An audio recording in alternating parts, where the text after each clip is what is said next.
2. On today's show, are Dillon Brooks and Rudy Gobert risks worth taking for the Dallas Mavericks? Talk about that and more in today's Locked On Mavs. I'm Luka Doncic, and this is Locked On Mavericks. 10 Mavericks, NBA champions. Bang! It's good, and the Mavericks have won the game. If you don't believe, you shouldn't be here. Loyalty never fades away. Welcome. You are locked on to the Dallas Mavericks. My name is Nick Angstadt, media member and NBA channel manager for the Locked On Podcast Network, your team every day. Thanks for being part of the show, being everydayers, and making Locked On Mavs your first listen every day. Subscribe or follow for free wherever you get your podcasts or on YouTube. The best way you can help us grow the show is to listen every day, be part of the Raccoon Squad, and to comment anything below. Let us know in the comment section. Try to talk me into a Rudy Gobert trade for the Mavs. Try to talk me into it. If you want to support the show, text us and get text alerts from us about Mavs rumors, NBA draft stuff, and all kinds of stuff throughout the offseason. Subscribe to our subtext, 214-643-8637, or click the link in the description below. We appreciate you guys. It's a big support. We'll be ramping that up as the rumors start flying through the offseason and all that. Today's episode is brought to you by Prize Picks. First-time users can receive a 100% instant deposit match up to $100 with the promo code LOCKEDON. That's prizepicks.com, promo code Locked On. And joining me, as always, my co-host, writer, contributor at Mavs.com. The playoff person, the one more thinking. What you got for me, Isaac Harris? And we're like, 3 weeks away from draft lottery eve? It's coming up on May, I think, 16th. It's just making me sad when you say that. Because that's what we're looking forward to. This is the phase that we're in right now. Is we're looking forward to the draft lottery coming up in like 3 weeks. Okay. It could be a really big night for the Mavs. Could be a really horrible night for the Mavs. It definitely could be. Today we're going to get into a couple of risks, a couple of wild cards. We'll talk about the Wolves, who doesn't look like they're going to be eliminated. We're recording this in the middle of their game. It's like 16 seconds left, and they're only up by 1. But they're going to be eliminated. Oh. They're going to be eliminated soon by the Nuggets. And then the Nets were also eliminated. So we'll talk about those teams. We see any trades for them. Rudy Gobert, can they get Dodo back? Please, can we get Dodo back? Ooh. And Mark then Stein had a little say about Dodo and Royce O'Neal. But let's talk about Dillon Brooks, because we're looking at wild cards today. And if you're the Dallas Mavericks, you have to take some risks. You have to, because right now where you are is unacceptable. You're not in the playoffs. You didn't make it. You have a top 5 player in the NBA, and it didn't work out. You have to overhaul and add a lot of pieces to this roster over the offseason. We're going to do over the next couple, like probably this week, things that the Mavericks have to do in the offseason. And I think there are a couple of things, because in the playoffs, you have to have like several players that can play 40 minutes, 38 minutes. We saw it last year. You saw the Mavericks players that had to play that amount of time and go out there and like just cover up minutes basically and produce and do stuff. And the Mavericks need a couple of those because they've been sending them out the door. Jalen Brunson leaves. Dorian's gone. Spencer Dinwiddie's gone. Like they're just starting to lose these guys left and right. And they need to replace them, and they just have to get better in several ways. And the way that you do that is to take risks. They took a risk with Kyrie Irving. Now, should they take a risk on one of these other guys? Let's start with Dillon Brooks, Isaac Harris. Oh, what man? What? I'm all about having wild cards on your team. I think you need them a lot of times, and I think Dallas has missed having a wild card type of player, a guy that can get in players' faces, a guy that you don't know if he's gonna get tossed one night or he's gonna rally a crowd favorite, hit 6 threes, but in people's faces, having fun, like rallying the crowd. We were joking before this. I'm like, man, when was the last time Dallas had one of those guys? And I think it was Salah Mejri, right? Like that was the last like kind of just true wild card. I think Rick wanted to blast him to the sun so many different times. But Dillon Brooks, man, he's fascinating to me in a sense of he runs his mouth and he'll say these things and he doesn't care. I'm like, hey, listen, anybody who doesn't care to talk trash to LeBron, I'm like, all right, you have me intrigued. But like embrace your like villainous. Like I don't understand the even recent turn of blaming like fans and media for him. And it's like, well, y'all made me a villain. I'm like, no, bro, like you do this. Like, what are we doing? So are you kind of like a fake villain? Is this just not really a thing? Because like at least like the Draymond, Pat Beverleys of the world, like they feel like it feels like they kind of like just embrace it. And it's like, hey, this is kind of who I am. Steve Kerr's talking about, I don't know. So the Dillon Brooks situation, he's 27. He's an unrestricted free agent after this year. What does he get on the open market? And two, like, I mean, I guess the team's going to go after. I mean, he's definitely going to get picked up by somebody. I just don't know how much like you're willing to pay for a Dillon Brooks. He's a guy on the court. He's a guy that thinks he's better than he is, right? The Mavericks have had experience with a guy like that recently. He does bring something to the table, though, in a certain way. He's a good defender, right? He's gonna get in people's heads. He can get hot. I've seen him in games where you're like, oh dang! All of a sudden, is Dillon Brooks like the best scorer on the Grizzlies? Some games it looks like that, and sometimes he shoots him out of games. That game 3 the other day, Lakers fans were sad when Dillon Brooks got ejected from that game for punching LeBron in the nuts because he was shooting him out of that game. They wanted him by design. They wanted him to take a ton of shots and he bricked a bunch of them. And so with Dillon Brooks though, the Mavericks need something like that in the sense that they need a really good, like semi-elite defender, which he is. He's a really good defender. We've seen him, defend. Maybe he doesn't defend Luka the best, but not many do. No, but when you watch him play against other teams, I've seen him be a really, really good defender. And then he can be a wild card on offense. Not sure if you really like that, but they do need somebody with an edge, somebody that can just kick him in the butt every once in a while, maybe do something dumb that gets the team fired up, like just something. And that time may be ending with the Grizzlies. He may have worn out his welcome and said, do we have to deal with this one more time? Like, I've seen a lot of things and heard when I listen to Locked On Grizzlies about how Dillon Brooks kind of like sets the tone for this team. And maybe that means a lot more to them than it does from us looking from the outside in, that he's more integral and that they'll just bring him back no matter what. But I also think it could be wearing on him. Like, I don't think he's not a Draymond level player, where Draymond's in the very similar vein where he's like, anything could happen. And he's guaranteed to come back year in, year out. And he maybe this year, maybe not, but we'll see what happens with Dillon Brooks. Let's just do this. Would you take him? Would you take him just bringing him in as a free agent? Let's say the Mavericks found a way to just pay him off the street. Would you bring him in?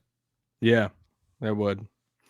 Just because for a lot of the reasons you said, they need a guy, they need some edge. And as much as I want to sit here and like laugh about him, and like, dude, are you like a fake villain and all this stuff? He is going to bring edge. He is going to bring perimeter defense. They got to get better on defense.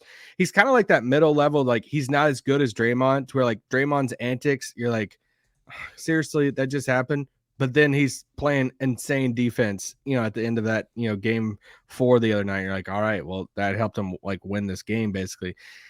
He's like, you kind of look at like the Marcus Smart comp, and because like some of the similarities with Marcus Smart, of like Marcus Smart will kind of shoot him out of games at times. It feels like he's gotten like better, or like he's really reined that in, especially the last 2 years. He's reined that in a ton. But he used to be a huge wild card.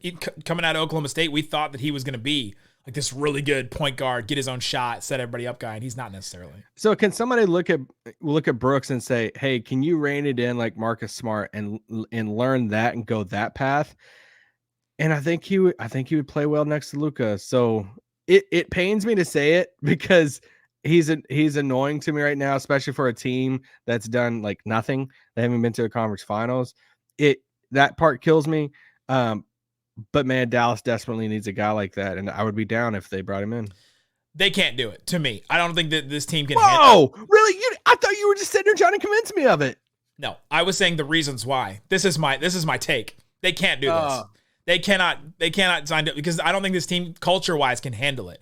Maybe with Brunson and Dorian, and like 2 years ago they could do it and bring in somebody like that. Now with the shaky, like everything feels shaky right now, and to just bring in somebody that could literally just Jesus flip the tables, you know what I mean? Like, he could just come in here and do that at any moment, and who knows what he would say at any given point. Like, I don't think that this team can handle something like that right now, especially with the head coach, with Luka where he is right now, with is Kyrie back or not? If Kyrie, I don't know if I feel better about a Dillon Brooks risk if Kyrie is back or not. Like, I don't know how I feel about that. Yeah. And so yeah, well, for that reason, I'm out.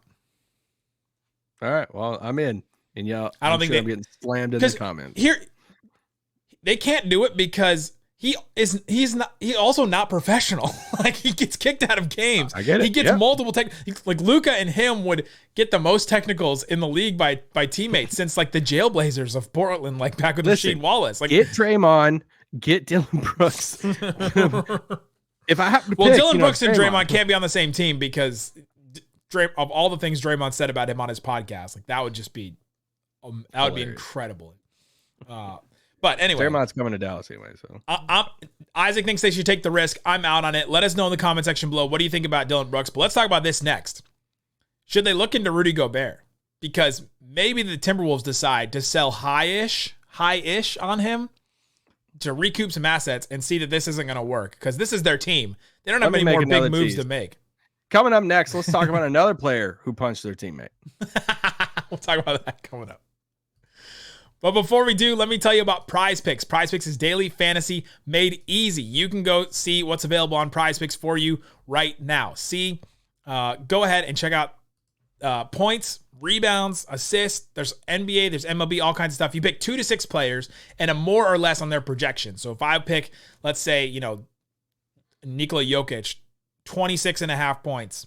I can pick more on that or less than that. I combine a bunch of them, put down some money. You can win some money in a payout. They have all kinds of other things you can check out, see what's available for you. Go to prizepicks.com, and if you use that promo code LOCKEDON, you'll get a 100% match up to $100. So you put down $100, they will give you $100 to use for free. So if you got $100 laying around, you might as well just use it and get 100 extra to see what you can get on Prize Picks. Maybe you just win it back, and maybe that ends up working out for you. So go check out Prize Picks, download the app, or go to prizepicks.com. Again, promo code LOCKEDON.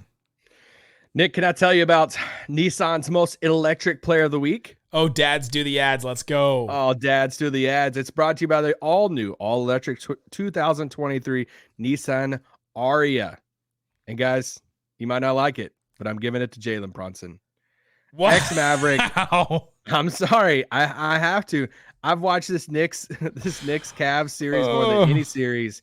Seeing how electric Madison Square Garden has been and seeing him just dominate. He put up almost 30 points in this game today. He might have crossed the 30-point mark. They took a 3-1 series lead over the Cavs. That surprised me a little bit. I just have to give it. I got to give it to Jalen Brunson. So the 2023 Nissan Ariya packs pinned to your seat, power, and premium intelligence all-in-one EV. The all-new, all-electric 2023 Nissan Ariya. The EV for people who love to drive. Shop now. Nissan USA. One time only, bringing this back just for the Nissan Ariya Player of the Week. Great vibes, man. Just great vibes. Like great vibes. Yeah, great vibes. No, sensational vibes. And like the vibes are immaculate. Love vibes. All right, Isaac Harris, let's get into the Minnesota Timberwolves. They are in overtime right now, so who knows? I don't know if they're going to win or not. What in the world? They could be eliminated. We started this when they were up 10 in the fourth quarter with like 3 minutes left because we were like, oh, yeah, the Wolves will lose. But they may be eliminated tonight. They may be eliminated the next day. But let's talk about this Minnesota Timberwolves team going forward and if the Mavericks could make any trades, starting with Rudy Gobert. If you're the Timberwolves, do you try to trade high or at least high-ish right now on Rudy Gobert, considering that he is not the youngest guy. He's got $41 million this year, or next season, coming up next season, $43 million the year after that, and then a $46.6 million player option the year after that. So 3 more years of Rudy Gobert. And if you're the Timberwolves, this is kind of your team. Like, you think Anthony Edwards can get better. Maybe the Cat and Gobert pairing gets a little better with some more time since Cat missed some time. Jaden McDaniels probably gets better. We don't know if Naz Reid is coming back. Like, there's a couple of questions on that roster, but like the core of your roster is what it is. And if that doesn't work, then maybe these new owners want to make another like splash and then move on from the Gobert thing and say, hey, let's just cut our ties and work it out. What do you do if you're the Timberwolves? I'm trading Karl Anthony Towns this offseason. Ooh. That's what I'm doing if I'm Minnesota. I think there's more of a market. I lean into Anthony Edwards being my, cornerstone star for the future. He's a better player than Cat. He's a better long-term prospect than Cat. And honestly, I mean, I think if they try to trade Rudy Gobert right now, the market would be pretty tough. Like, that money for, he's still a good player. I'm not saying he's like, he's not washed or anything like that. He's still a good player and he's playing, at least it's not like he's, hurt all the time, just can't play and all this stuff. It's just the price at that. And like, it's just absolutely insane. And you just traded 4 first-round picks, Walker Kessler and all that for him. So I think if I'm them, I entertain the cat market this summer. But just for the sake of our podcast, let's say that new owners say, all right, screw that. We're not breaking up Cat and Anthony Edwards. We don't care what, the trade was with Utah. We're calling around the league right now saying, who will take Rudy Gobert? Like, who will just rid us from this contract? How much older do you think Gobert is than Cat? 4 years.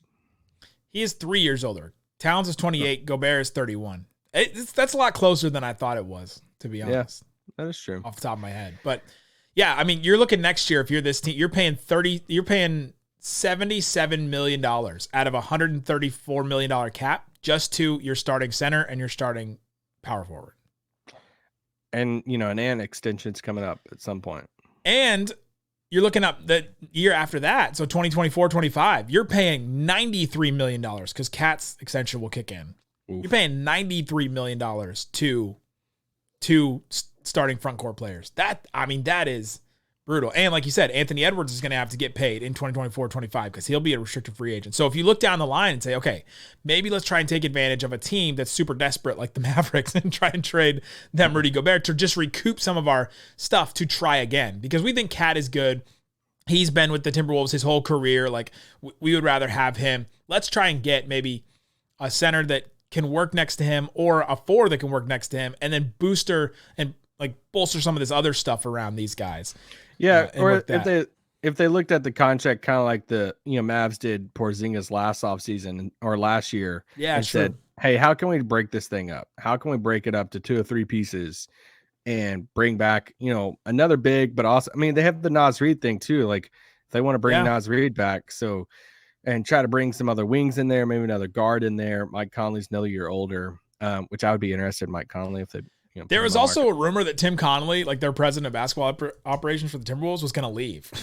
Like, there's also that rumor floating around that he may just be gone, and then the person that traded for Gobert that like set that in stone is out, and so then maybe like they definitely do this. So if you're the Mavericks, do you go after Gobert? Do you do this? No, you don't.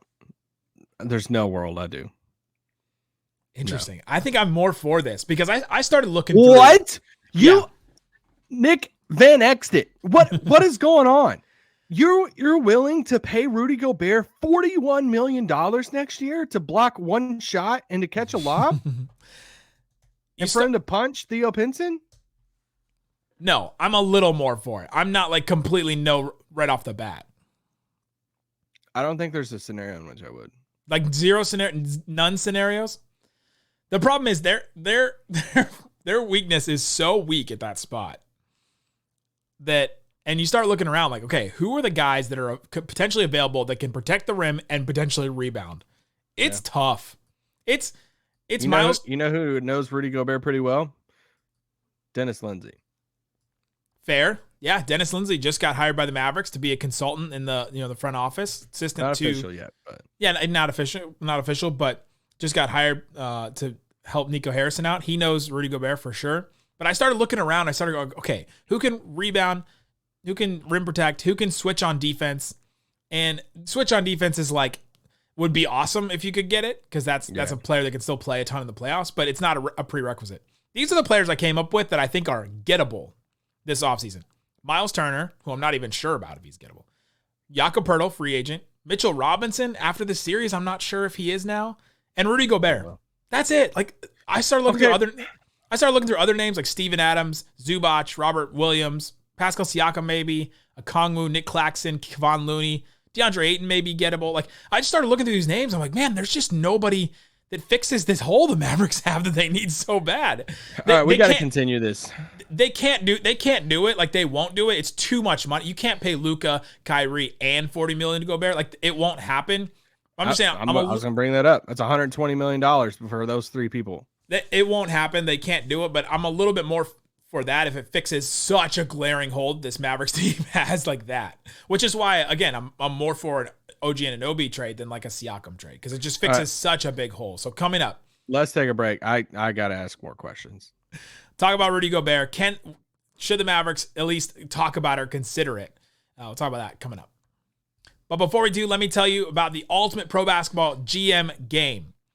It is a super fun game. Where you start, it's a mobile game. You can play it at your pace, which I love. I love a mobile game where if I'm sitting at a doctor's office or if I'm, sitting in a waiting room for whatever, if we're driving somewhere and I'm on a flight somewhere, you don't even need an internet connection to play it. Once you have it downloaded, it's all there. You build a team from scratch. They give you players, you have draft picks, you have future draft picks, you have teams across the league. All these are like simulated players that you can learn about, that you can train up, that you can hire coaches, you have the money, you can build up facilities, you have all this stuff. And it's just so complicated, complex, and intricate that there's so much to get into. So I love playing the Ultimate Pro Basketball GM. I played through an entire 24 season stretch where you just simulate games and go through and all that. And I won 4 championships. Felt really good about myself. Started with literally nothing. Won 4 championships.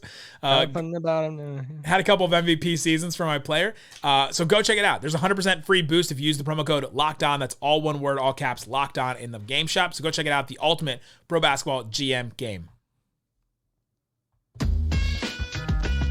All right, Isaac Harris. I blew your mind when I said that I would think about, I would consider, I wouldn't do, but I would consider a Gobert trade if I'm the Mavericks, especially if you're gonna lose Kyrie. I would think about it because at least you fill a hole that's been such a hole for you for so long. And then go ahead.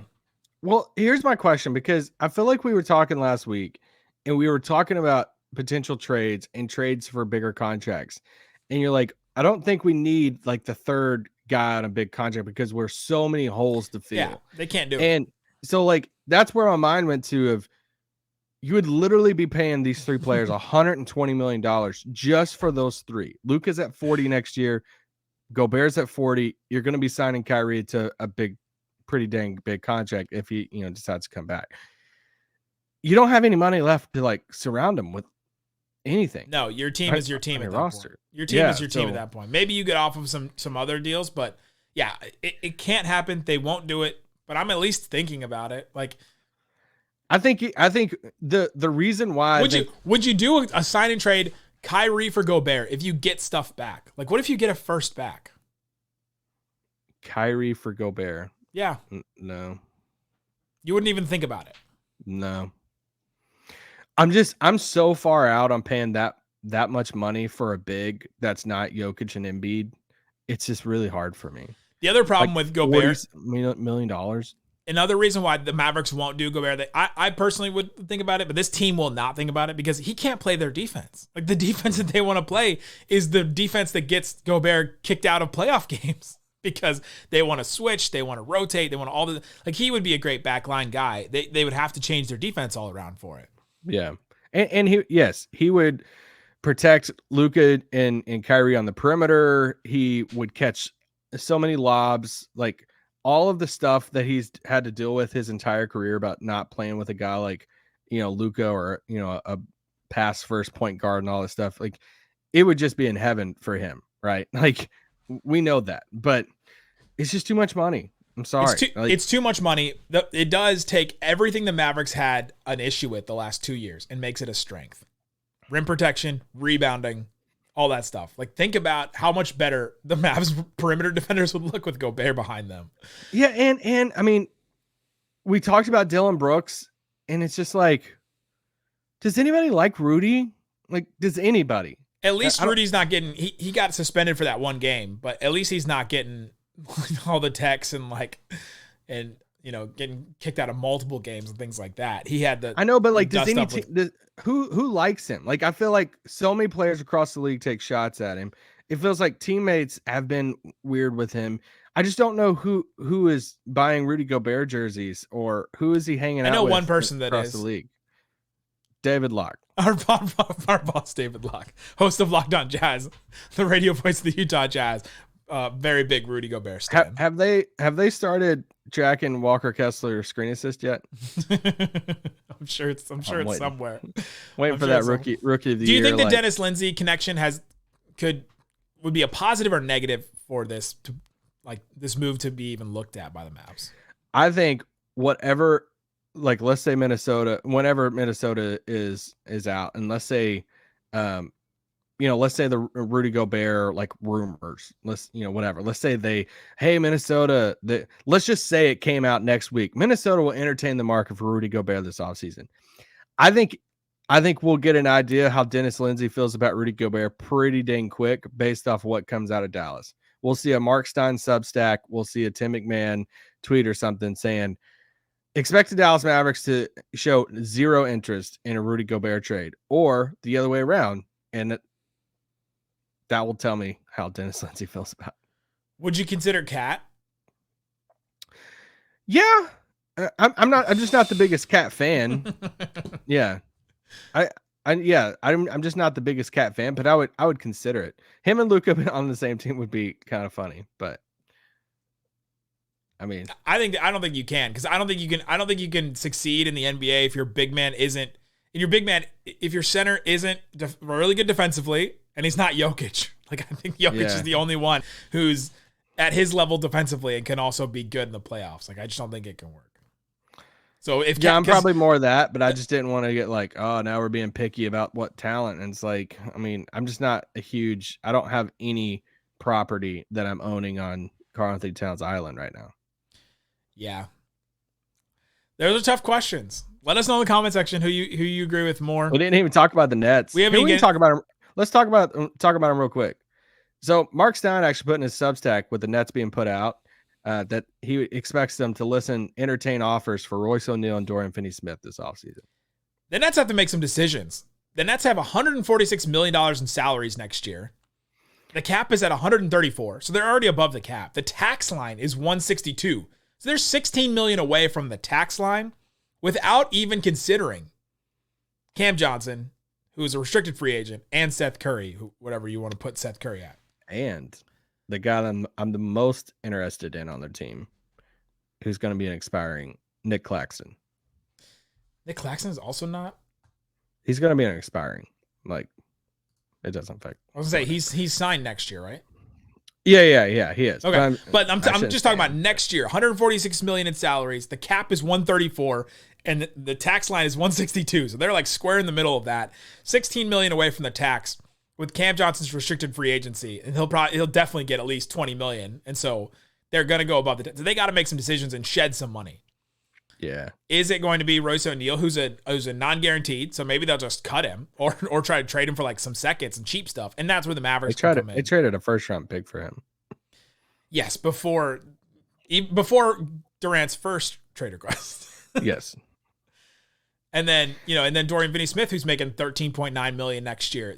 I mean, that's a big cost to them, and he hasn't necessarily been that great for them. He started for them every game, so I don't know what. We got a lot of questions on subtext and all that about can they get Dorian back. He would seem to be gettable, but he has started for them, so I don't know how much they consider him part of the rotation. And what do the Nets even think they are at this point, right? Like, yeah, I don't know. I don't know what the Nets will do this offseason. They got a bunch of draft picks and stuff now. From those trades and with Phoenix and stuff. But like their pieces aren't even young. Like Mikal Bridges is 27, Cam Johnson 27, Nick Claxton 24. But even him, like you think how he was old like is Ben Simmons? 27. Now I mean Mikal, man. I mean, ask me how old his back is. Mikal took a whole step for them, so that part he's great, but like he's not a 23-year-old like up and coming budding like. He's 27 and he's like right in the prime of his career. So yeah, this is not like a building team. This is not like a young rebuilding team. And this is also not like a veteran team. They're like in a weird spot right now. Yeah. So I don't know. But yes, I would, if you could get Dorian Finney-Smith back, I would definitely go out and get him. I will say this. I wouldn't give up my first round pick for him though. Would you give your first for both Dorian and Royce O'Neal if you could get off of Davis's money? I don't know why they would do that, but I'm just throwing stuff out there. Probably not. In a vacuum, I think I would do that trade. Yeah, I'd have to think about that more. A first. You kept on doing layers of that. Would you give up the first for both with Davis? And I was like, my brain was like trying to process it all. So it's Davis Bertans, and for Dallas Bertans at a first. So maybe it's this year's, maybe it's a future. I'm not trading the 10th overall pick with Bertans for Dorian and Royce. For Dorian and Royce O'Neal. Love Dorian, but no. In a vacuum, I think about the future one. I don't know if I think about the 10th overall pick, if it's that. And if you're asking a question about Mikal Bridges, a team offered the Brooklyn Nets 4 first-round picks at the trade deadline for Mikal Bridges, and they turned him down. Yeah. So the Mavs have nothing for Mikal Bridges. Can't get him. Would you get the 10th overall pick for Nick Claxton? I think so. Yeah. I would too. Yeah, he's 24. You can. He's in that mold. Thing is though that you do a first-round pick for an expiring center. Like, are we doing? I think he's an incredible fit next to Luka. He's the type of big that one next to Luka. I hope you guys didn't hear that. There's an ad started playing on the cap sheet that I was reading. What kind of ad was it? For a car company that doesn't sponsor us. Oh, get out of here. Yeah, get out of town. So We're there you Nissan go. People. Let us know in the comment section. What do you think about a Dillon Brooks risk? Would you even consider or think about a Rudy Gobert move? The Mavs can't do it, but would you think about it? And then would you want Dorian and then back? So guys, we will be back all this week talking about the Dallas Mavericks. On Wednesday, we're doing what if the Mavs got the number 2 pick overall? So come back on Wednesday and think about that. Of course, we'll do our Friday mailbag with your subtext text. So send us some questions. Let us know what you think. Guys, thanks so much for listening to Locked On Mavs. Peace out. Boom.